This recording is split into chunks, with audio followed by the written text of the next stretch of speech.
Hi, I'm Dr. Bertice Berry, and I want to tell you a story. Many years ago, when I wrote my dissertation on colorism, in fact, it was the first study on colorism, black on black discrimination, and prejudice and preferential treatment based on skin color differences. So, when I wrote that dissertation, I had to write the theory, I had to define it, but I also had to do an experiment for my professors because they didn't think that black people would know how to rank their own color. Now, there are 144 different words for color.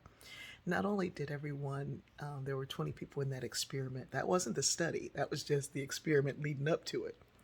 There were 20 people there, and not only did they rank their own color consistently, they ranked everyone else's color consistently.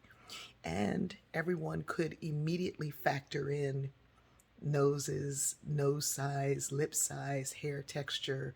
And gender, even. Gender had an impact. If a man was actually a little darker than a woman, he was ranked lighter because of the status that came from gender. A person who was a little lighter but had curlier hair or wider nose, they were ranked as darker. And this was done consistently with everyone in that room. It was really fascinating to see. So people know and they factor in all the social cues of who they are and how they are. And so sometimes I wonder why we think that our children can't tell us who they are. And we assume that people don't know their own sexuality. Um, I don't like to do part twos, sequels. I did a story yesterday about leaving my family alone, and you can find it if you haven't seen it.